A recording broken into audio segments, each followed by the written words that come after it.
Yeah, Jeff, the reasons behind the exodus are understandable, but the numbers are surprising. If I want a nice 3-bedroom home, then you're not going to be able to afford it here, so maybe elsewhere. Gabriela Aragon isn't surprised that a recent breakdown of last year's census numbers show a trend that's hard to ignore. More people are leaving Orange and LA counties than are moving in. And I see it in LA County, Orange County. Everybody's leaving. I've seen the rent prices go sky high. My family personally lives in Corona, and some of them are even considering moving out to Texas. It'll take me quite a lot to move out of California. I don't think I could ever do it. This family driving through Riverside recently sure did, and they wanted everyone to know more taxpayers are leaving California. Last year, Orange County had 20,104 more people leave than move in. That's the 10th worst net outmigration among big counties in the U.S.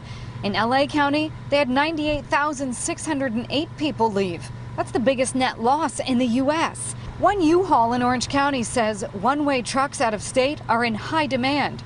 We called U-Haul, and today they said that from Orange County to Phoenix in a 26-foot truck, it'll cost you $1,465. From Phoenix to OC, that same 26-foot truck will cost you $101. From Orange County to Houston, a 26-foot truck runs $3,955.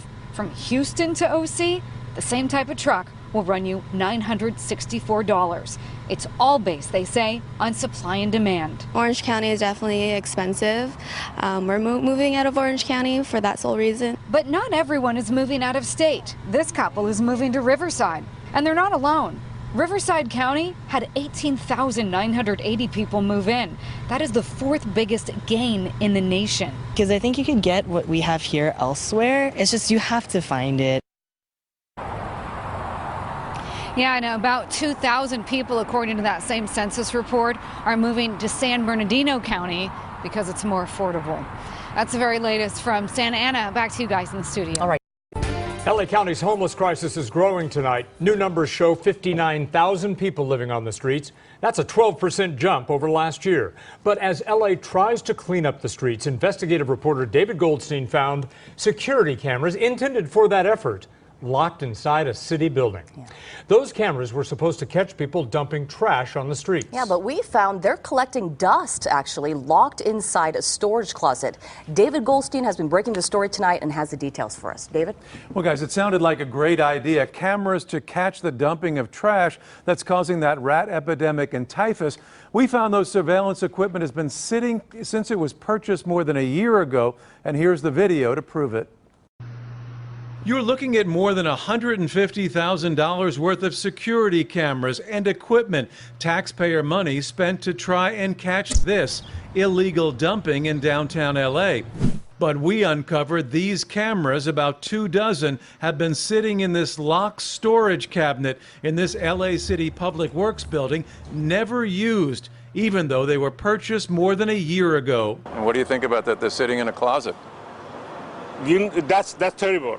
Yuda Suferi owns Starlight Textiles. What do you think when you open the store in the morning, you see this?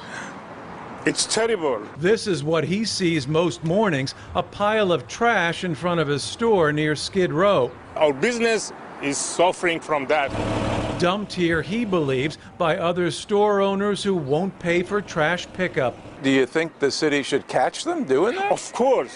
Of course. He says cameras like these we found looking out at some intersections would prevent it. Here is a very big intersection.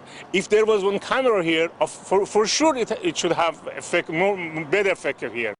And could be effective in many areas of downtown LA, where they're fighting rats like these we found last night and a typhus outbreak. Not only brought on by the thousands of homeless on the streets, but the thousands of pounds of trash that are dumped here every day. There is a tolerance for lawlessness in this district. Estela Lopez runs the Downtown Industrial Business Improvement District. It's funded by store owners, in part to try and keep the area clean. These are about 24 cameras that were supposed to be set up to catch illegal dumping. We showed her the video. Why aren't those out on the street? If you don't have enough inspectors, these can do the trick as well. Why is the question. Why aren't these cameras out on the streets trying to catch people dumping illegally? That's what we asked Enrique Zaldivar, who heads LA Public Works. They'll go up as soon as we have the entire power source. But it's been and a the year. power connection It's been a year. Requires a permitting process. He claims they've been waiting for permits while the cameras just sit. They could catch people, right? Not only would they catch people, but the important message would be sent that this is not something that will be tolerated in the city of Los Angeles. Well, hours after our interview with the city, a spokesperson emailed saying the cameras will now go up as quickly as possible, but they admit only 3 are operating right now. Many more we found, of course, are in storage. And they say it'll take weeks to get each camera up. Permits, they say. First permits. Permits. All right. David, thank you very much. You're not going to believe this. Tonight, a David Goldstein investigation on a $1 million taxpayer-funded bus. Well, that bus never made it onto the streets, and now it's home to a furry creature. Tonight, David joins us with the details of his investigation. David? Believe it or not, a possum. Wow. Possum in Southern California.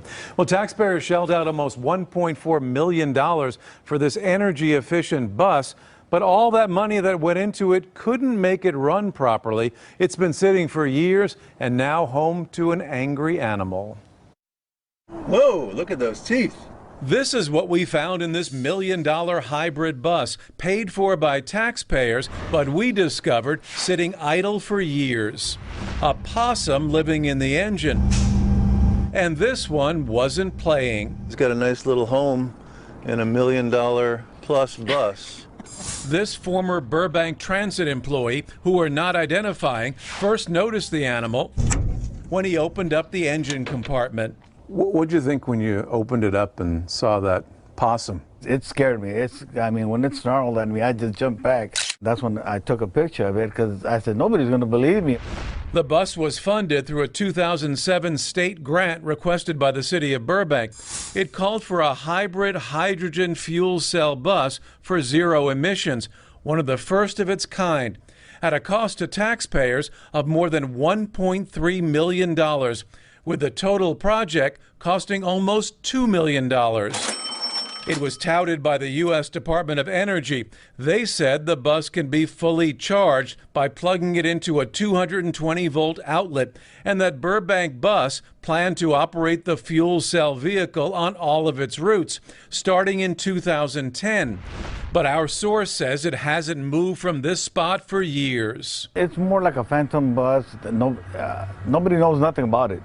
Inside the bus, you can tell it hasn't been used for quite some time. In fact, now being used for storage. This shopping cart in here, along this side, these metal panels, and in the back, just some boxes. You can tell this hasn't been on the road for a while. So long that this possum has made it a state-funded home. There's a possum who has made her home in the engine compartment. Yeah, it's been sitting there for quite a while. David Kriske with the city of Burbank admits the bus hasn't moved for years, and even when it did, it didn't go very far. Was this bus ever put into service? No, it was not. Okay. And why? We could not get the bus to operate in a reliable way that would allow us to rely on it to be able to provide trips for paying customers. So after more than $1 million in state funding, this green energy bus was a bust. Was this a waste of taxpayer money? I think from the city's standpoint in its contribution, I think it was a reasonable use of money to try and move these efforts forward. The city has. It didn't work. It did not work. Is this a waste in your mind? I think if the bus isn't running, it's a waste of money. Susan Shelley with the Howard Jarvis Taxpayers Association says a private company wouldn't just leave $1 million bus to be a home for a possum. But when it comes to taxpayer money, the government doesn't care because they coerce the money out of taxpayers. It's not their money. They're just happy to write the check and then they're done. And they can say, look, we funded this. But it's useless. It's a waste. Now, the California Air Resources Board claims the money was well spent. They say knowing that technology didn't work help them develop other fuel-efficient methods. And the city of Burbank says the animal control officers have relocated that possum to a safe location. In the meantime, that bus. Possum safe. The bus is still there. They're trying to figure out. Learn a lesson and spend $1 million. Right, right. All right, David, thank you. A wet winter is being blamed for causing bad water quality at several beaches in both LA and Orange counties. The environmental group Heal the Bay is now out with its 29th annual beach report card. The beach at San Clemente Pier in Orange County tops the beach bummer list, and Monarch Beach at Salt Creek was the other OC spot on the list. Long Beach City Beach makes its first appearance on the list. Mother's Beach in Marina del Rey and Cabrillo Beach in San Pedro are also among the worst. Tonight, KCAL's Crystal Cruz is live in Malibu with reaction from surfers. Crystal? Hi, Susie. Yeah, summer is here. Lots of surfers in the water. Some of them are saying that they are noticing that Malibu is a little bit dirtier than last year. I mean, as a surfer, yeah, it's been a little dirty this season. Some surfers are noticing a difference in the water in Malibu this year, and it could have something to do with the Woolsey fire and our unusually wet winter. Woolsey fire is definitely upstream, so it's a possibility. Heal the Bay put out their annual report card and found water quality grades decreased dramatically after the fire for most of the beaches in Malibu. The report card says wildfires increased runoff because of vegetation loss and infrastructure damage. Add to that lots of rain, sending billions of gallons of that debris into storm drains and out to sea. I didn't notice anything, but I'm also not tasting the water. I could see how that could be true. Researchers say more studies need to be done to know just how long the effects will last, but say they'll monitor the water. I don't like hearing that, but it's not going to stop me from surfing. And experts say after it rains, the water quality usually gets better, but that is not what they saw here in Malibu. In Malibu tonight, I'm Crystal Cruz. Back to you in the studio.